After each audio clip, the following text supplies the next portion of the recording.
Good morning. It is a great pleasure to be up here in this pulpit. As I was sitting there with Mom in the front row, I was thinking of the other times that I've been here, some of them happy, Youth Sunday in my own adolescence, some of them sad, my father's funeral. But always with the feeling here of Hancock, of being in a tremendous and ongoing family. It's 50 years since I first sat in this church, and so the people that I remember are now passing into memory. Henry Clark, or Ed McLean, or Dale Hufford, or many others, but I know that spirit has continued on and on through the decades. And I will add, too, that it was wonderful to see that the music of this congregation continues on in such wonderful form. That timpani in Joyful, Joyful was remarkable, and the anthem as well. The convention in all these churches, of course, is that we're not allowed to applaud at the end of the anthem, but everybody wants to all the time. So thank you very, very much for that. I think in certain ways, the only drawback for me of my youth at Hancock Church was the assumption it left ingrained in me, which was that the rest of the world would be a little like this place. And it's, in a sense, been a kind of shock ever since, I think. That's a feeling I'll return to in a few minutes. But first, to Noah. Now, I know what you're thinking. I know you're thinking that Barbara thought this guy is not a preacher, he's not a pro, so we better give him a Bible story that would be easy to work with. Invite the environmentalists in and hand them Noah. But no. Go look in the lectionary. This is what we're supposed to be doing this week. It's mere chance that I've been gifted with the story of the world's first radical environmentalist, the guy who needed to take a breeding pair of absolutely everything on Earth and make sure that it survived. It's actually, if there's one Bible story that anyone's likely to know, it's the story of Noah. And it's a story so deeply ingrained that in certain cases, it's actually caused us a certain amount of trouble and effort in the environmental fight. As many of you know, one of the places most in peril around the world are the low-lying islands of the Pacific. In places like Tuvalu or Vanuatu or the Marshall Islands or the Solomons or Fiji, places that are very low to the ocean. And places that are also among the most devout Christian territories on the planet. If you're on Fiji on a Sunday morning, in the back roads, everybody walking in their Sunday best to their churches. So when environmentalists and scientists first began pointing out that these parts of the world may not make it through this century, there was an unwillingness on the part of many of the pastors to believe this. They said, we have been promised by God that never again will he send a flood to cover the earth. Our colleagues there, they call themselves the Pacific Climate Warriors, mostly young people, some of the best organizers on the planet, did these large days of prayer across the South Pacific with many of these pastors, and the place where they hit, eventually, where they landed, a place, I think, of powerful theological understanding, was that indeed God had promised that he would not send another flood, but that does not mean that we could not send another flood. And that is precisely what we're doing on those islands, which are already year after year now, when the moon is in the right place, the tides are so high that they just wash through people's living rooms, but floods of so many other kinds too. As we sit here today, there are 33 million people displaced in Pakistan. 33 million people out of their homes. That's a lot of people. That's everybody from Boston down to Baltimore on the eastern seaboard displaced from their homes. Displaced by what may be the biggest flood we've ever seen on the planet since Noah.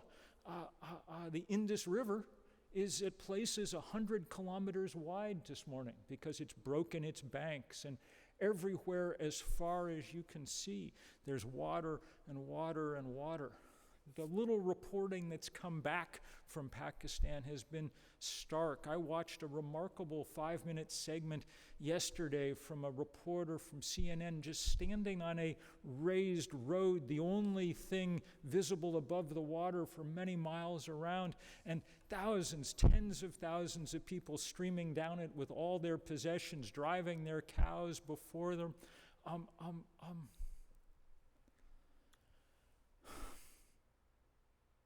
And of course, this is something that humans have done to themselves.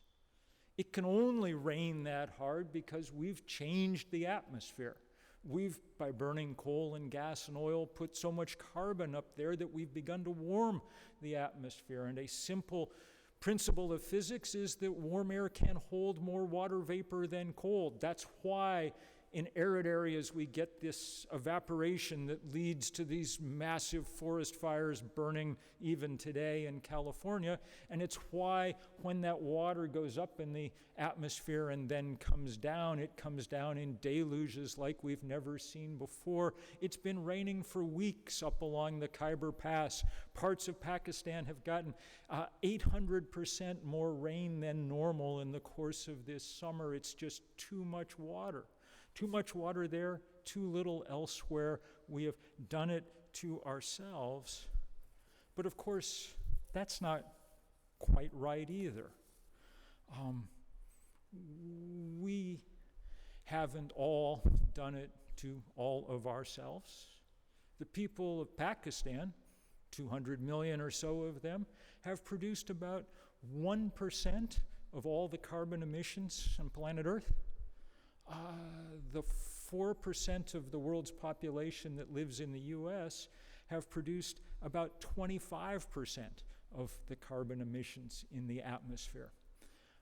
And that carbon stays up there forever, in human terms, 100 or 200 years trapping heat.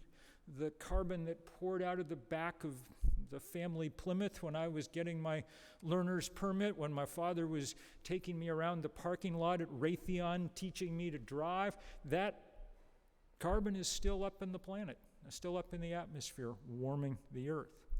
The entire continent of Africa, the entire continent, has produced about 2% of all the carbon emissions in the atmosphere.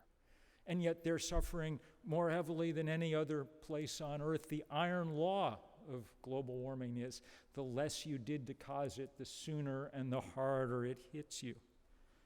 So the interesting question, I think, is what kind of responsibility that imposes on us. Responsibility is one of the themes of this new book of mine that some of you have been reading.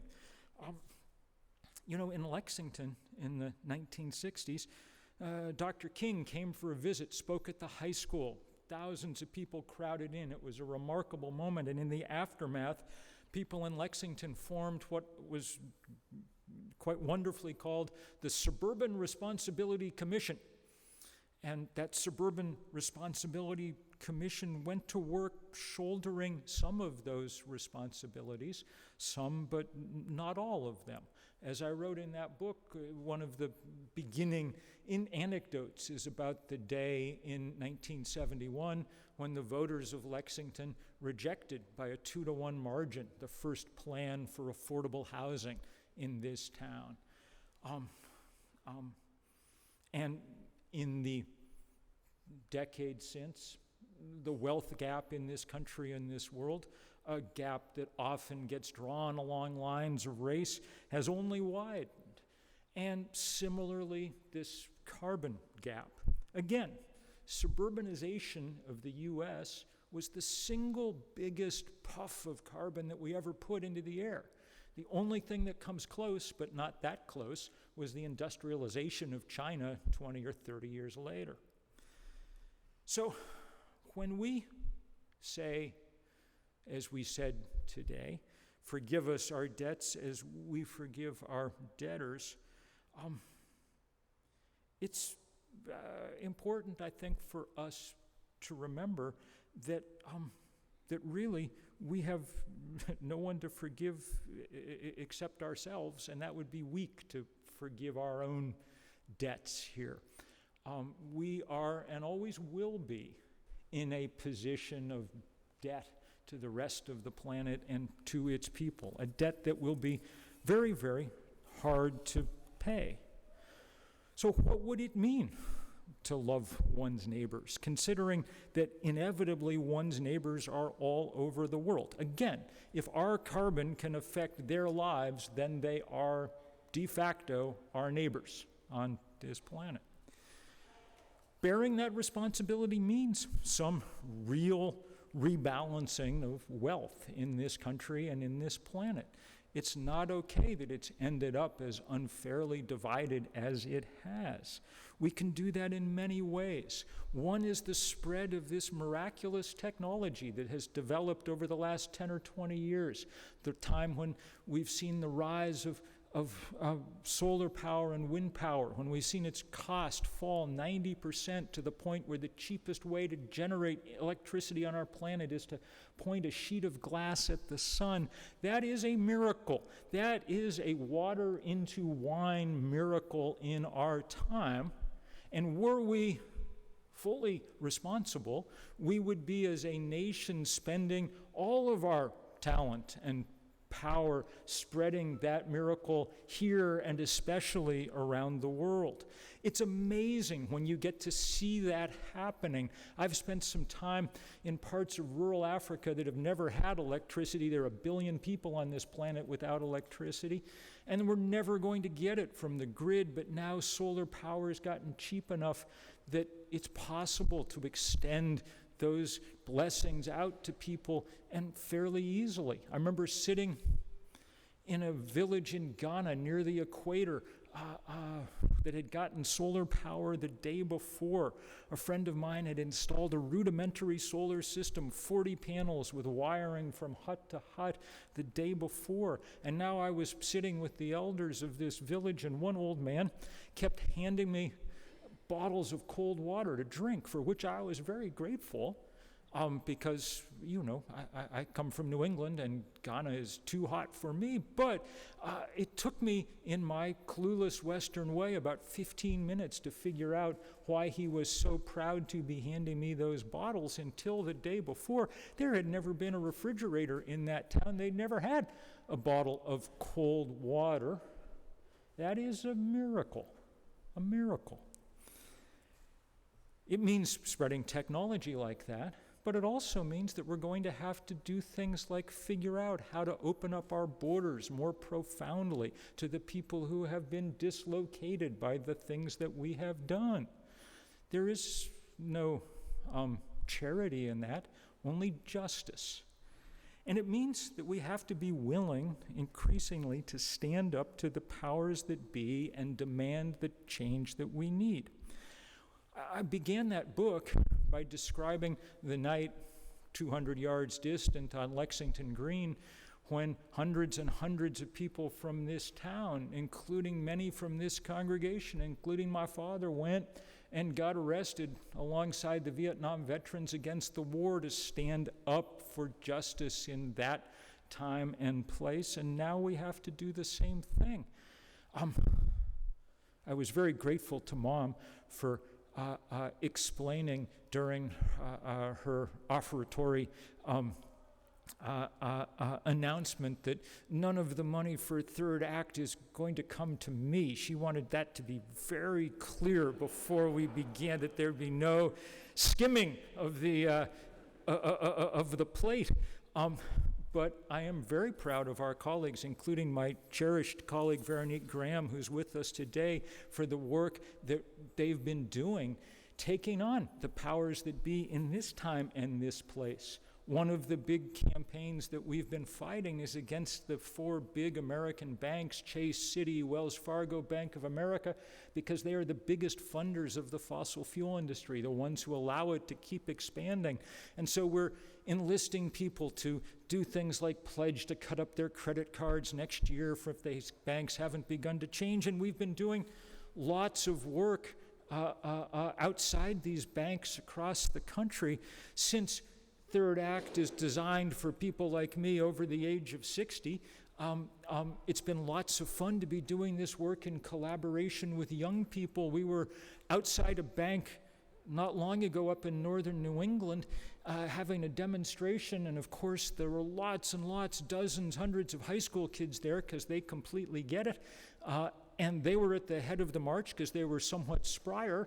But at the back, there was a whole group of us marching under a large banner that said, "Fossils against fossil fuels." So that is the kind of spirit and the kind of energy that we are very much in need of to stand up to what the good book calls the powers and principalities. Because in our time and in our place, they are wreaking precisely the kind of havoc that I've described. God was able to promise at the end of the Noah story that he would not flood the world again. I'm not able to make you any kind of promises because we don't know how these fights will come out.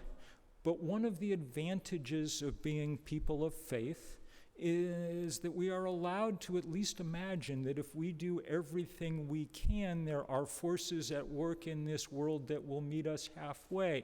That's a privilege that not everyone has. It's not a get-out-of-jail-free card. The worst theology in the world is the idea that God will take care of our problems for us. Our job is to do all that we can and then live in faith. And I have no doubt, because I know this place, I know its history, and I know its people, that Hancock will be at the forefront of making sure that what we can do, we will do. Thank you for keeping the spirit of this place very much alive, and thank you for being so active in this hurting but beautiful world that we share. Thank you.